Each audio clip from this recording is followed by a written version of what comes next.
اور یہ ملامت کو کیوں ترک کرتے ہیں؟ میرے ساتھ دیکھیے مقدس یوحنا رسول کی معرفت لکھی گئی یسوع مسیح کی انجیل مقدس اس کے 3 باب کی 19ویں آیت سے پڑھتے ہیں۔ کلام خدا میں لکھا ہے، اور سزا کے حکم کا سبب یہ ہے کہ نور دنیا میں آیا اور آدمیوں نے تاریکی کو نور سے زیادہ پسند کیا، اس لیے کہ ان کے کام برے تھے۔ کیوں لوگ تاریکی کو زیادہ پسند کرتے ہیں اور نور کو پسند نہیں کرتے اور ملامت کو کیوں ترک کرتے ہیں؟ سبب وجہ یہ ہے کہ ان کے کام برے ہیں۔ جب ان کے برے کاموں کی نشاندہی کی جاتی ہے، جب وہ نور میں آتے ہیں تو ان کے کام ظاہر ہوتے ہیں، اور جو کام ظاہر ہوتے ہیں وہ کام ہی برے ہیں۔ اور میں نے پہلے کہا کہ برے کاموں ہی پہ تو ملامت کی جاتی ہے، اور جب برے کاموں پہ ملامت کی جاتی ہے اور ان کے برے کام نور میں، روشنی میں ظاہر ہوتے ہیں، سامنے آتے ہیں، تو انہیں یہ ملامت پسند نہیں آتی۔ وہ ملامت کو ترک کرتے اور گمراہ ہو جاتے ہیں اور گمراہی کی راہ اختیار کرتے ہیں۔ تو میرے عزیزو، تاریکی کو پسند کرنے کی خاص وجہ صرف یہی ہے، ایسے لوگ ہی تاریکی کو پسند کرتے ہیں جن کے کام برے ہیں۔ اگر کام اچھے ہیں تو وہ نور میں چلیں تاکہ ان کے کام ظاہر ہوں، اور ان کے کام جو اچھے کام کرتے ہیں ان کی کوشش یہ ہوتی ہے کہ ہم نور میں چلیں تاکہ ہم نور کے ساتھ چلیں اور نور میں ہمارے کام ظاہر ہوں، کیونکہ اچھے اور برے کام دونوں ہی نور میں، روشنی میں ظاہر ہوتے ہیں، اور تاریکی کے اندر تو بہت سارے برے کام چھپ جاتے ہیں۔ تو میرے عزیزو، 20ویں آیت کو جب ہم پڑھتے ہیں، کیونکہ جو کوئی بدی کرتا ہے وہ نور سے دشمنی رکھتا ہے اور نور کے پاس نہیں آتا، ایسا نہ ہو کہ اس کے کاموں پر ملامت کی جائے۔ ایسا نہ ہو کہ اس کے کاموں پر ملامت کی جائے۔ پہلے تو ان کی یہ کوشش ہوتی ہے کہ ہم نور میں جائیں ہی نہ، ہم روشنی میں جائیں ہی نہ، ہم کسی سچے خادم، سچائی سے کلام بیان کرنے والے کو اور سچائی بیان کرنے والے کو، سچائی ظاہر کرنے والے کے سامنے ہی نہ جائیں، اس چرچ میں نہ جائیں، اس کلیسیا میں نہ جائیں جہاں سچائی سے تعلیم دی جاتی ہے، جہاں برے کاموں پہ ملامت کی جاتی ہے۔ پہلے تو ان کی یہ کوشش ہوتی کہ ہم وہاں جائیں نہ، ہم وہاں جائیں جہاں کچھ نہیں پوچھا جاتا، آپ کیسے ہیں، کس طرح سے ہیں، آئیں بس ٹائم پورا کریں اور جائیں، یعنی فرضی دعا کریں، فرضی عبادت کریں، آپ کو پوری آزادی ہے،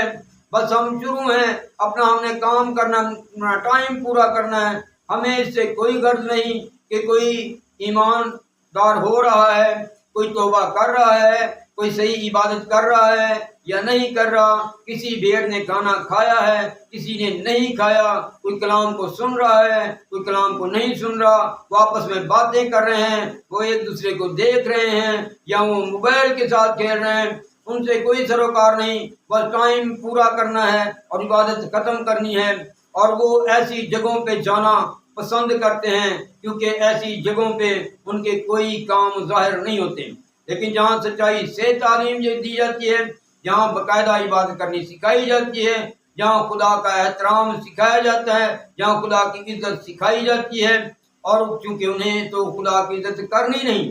بعض لوگ میں نے دیکھے ہیں خود گیت گایا، نیچے جا کے میٹنگ شروع کر دی، اور جب گیت گانے لگے تو سب سے کہا میرے ساتھ گائیں، لیکن جب اب خود گا لیا، دوسرے کی باری ہے تو بجائے اس کے کہ اس کے ساتھ گاتے، وہ آپس میں کسی دوسرے سے ڈسکس کرنی شروع کر دی، بتائیں میں نے کیسا گیت گایا، آپ کو اچھا لگا، آپ کو پسند آیا، وہ اب دوسروں سے میٹنگ کر رہا ہے لیکن خود گیت نہیں گا رہا۔ اس میں کون سی سچائی پائی جاتی ہے اور یہ کون سا اچھا کام ہے؟ جب ایسے کام پہ آپ ملامت کریں گے انہیں عجیب لگے گا۔ کچھ لوگ چرچ کے اندر بیٹھے، فون آ گیا وہیں کان کو لگا لیا، سننا شروع کر دیا، یا خدا کی حضوری کا پاس نہ رکھا، خدا کی عزت نہ کی، اور خدا کے احترام کی بجائے انہوں نے فون پکڑا اور باہر چلے گئے۔ باہر جا کے سننا شروع کر دیا۔ اس طریقے سے تو میرے عزیزوں لوگ خدا کی عزت نہیں کرتے، اور جہاں سچائی سے تعلیم بیان کی جاتی ہے یہاں کچھ لوگ آپس میں باتیں ہی کرتے رہتے ہیں۔ انہیں دعا کا کہا جائے، باقی کلیسیا دعا کر رہی ہے، کچھ لوگ دعا کر رہے ہیں، لیکن کچھ لوگ باتیں کر رہے ہیں، کچھ لوگ اپنی ڈسکس کر رہے ہیں۔ اگر انہیں پوچھا جائے تو کہتے ہیں جی ہم کلام کی بات کر رہے ہیں۔ ایک دفعہ ایسا بھی ہوا کہ دو شخصوں کو میں نے پوچھا کہ جناب جب خدا کا ممسو، خدا کا خادم کلام کر رہا تھا تو آپ آپس میں پیچھے باتیں کر رہے تھے، وہ کون سی بات تھی مجھے بتا دیں، کیونکہ چار لوگ جو آپ کے آس پاس بیٹھے تھے وہ بجائے اس کے کہ کلام سنتے وہ آپ کی طرف متوجہ تھے، تو کون سی بات تھی جو آپ کر رہے تھے؟ تو انہوں نے کہا جی ایسی کوئی بات نہیں تھی بیٹا، وہ مجھ سے بزرگ تھے، بوڑھے تھے، انہوں نے کہا ایسی تو بیٹا کوئی بات نہیں تھی، ہم تو صرف کلام ہی کی بات کر رہے تھے۔ تو میں نے کہا بھائی وہ جو اسٹیج پہ تھا، وہ جو مذبے پہ تھا، وہ بھی تو کوئی ہیر نہیں پڑھ رہا تھا، وہ بھی بیچارہ کلام ہی پڑھ رہا تھا۔ اچھا ہوتا کہ آپ اس کلام کو سنتے جو وہ خدا کا ممسو کلام بیان کر رہا تھا، اور اس طرح آپ کے ارد گرد جو چار لوگ بیٹھے تھے شاید وہ بھی کلام سنتے، انہیں نہ تو آپ کی باتوں کی سمجھ آئی ہوگی نہ انہیں کلام کی سمجھ آئی ہوگی، کیونکہ کبھی تو وہ خدا کے خادم کو دیکھتے تھے، کبھی آپ کی طرف متوجہ ہو جاتے تھے۔ اس طرح بہت سارے لوگ خدا کے کلام کو نہ خود سنتے ہیں نہ دوسروں کو سننے دیتے ہیں، اور جب کلام خدا میں پھر 20ویں آیت کو پڑھتے ہیں، کیونکہ جو کوئی بدی کرتا ہے وہ نور سے دشمنی رکھتا ہے اور نور کے پاس نہیں آتا، ایسا نہ ہو کہ اس کے کاموں پر ملامت کی جائے، اس کے کاموں پر ملامت کی جائے۔ اور پھر کہوں گا کہ برے ہی کاموں پہ ملامت ہو۔ اگر آپ اچھے کام کریں تو آپ کو اپریشیٹ کیا جائے گا، آپ کو داد دی جائے گی، آپ کے نیک کاموں کا چرچا کیا جائے گا، اور آپ کے اچھے کاموں کا نمونہ لے کر بہت سارے لوگ اچھے کاموں میں مصروف عمل ہوں گے۔ آپ کو اچھے طریقے سے بات کرتے ہوئے دیکھ کے بہت سارے لوگ اچھے طریقے سے بات کرنی سیکھ لیں گے۔ اگر آپ اچھا نمونہ دیں گے تو بتیروں کے لیے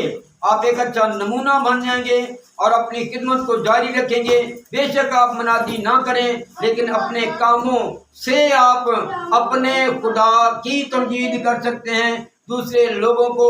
سکھا سکتے ہیں۔ سو میرے عزیزوں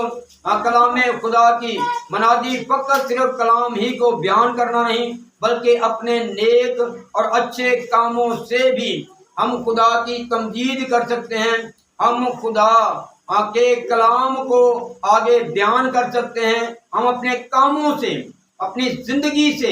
کلام کو پیش کر سکتے ہیں۔ سو میرے عزیزوں ہمیشہ کوشش کریں اچھے اور نیک کام کریں، اور اگر کوئی آپ کو ملامت کرے تو اس سے بے دل نہ ہو، بیزار نہ ہو، بلکہ غور کریں۔ اگر آپ کی زندگی میں کوئی ایسا کام ہے جو ملامت کے لائق ہے، آپ اس کام کو ترک کر کے اچھا کام کریں تاکہ دوبارہ آپ کو ملامت نہ کی جائے۔ سو آج ہم نے ملامت کی گمراہی کی 8ویں وجہ ملامت کو ترک کرنا سیکھا ہے۔ ملامت کو ترک نہ کریں بلکہ ملامت پہ غور کریں کہ ہمارے کس کام پہ ملامت ہوئی ہے۔ اگر وہ کام واقعی ملامت کے لائق ہے آپ اپنی زندگی سے نکال دیں، کوئی نکالتا ہے یا نہیں۔ جو بھی بیٹا تربیت پذیر ہوتا ہے وہ زندگی کی راہ پہ چلتا ہے۔ اگر آپ کو زندگی کی راہ پہ چلنا ہے، یسوع مسیح کی راہ پہ چلنا ہے، تو یقیناً ملامت کو ترک نہیں کرنا بلکہ قبول کرنا ہے، اور اس کام کو جس کام پہ ملامت کی جا رہی ہے اس کام کو اپنی زندگی سے نکالنا ہے تاکہ آپ گمراہی سے بچ جائیں۔ خدا آپ سب کو برکت بخشے، آمین۔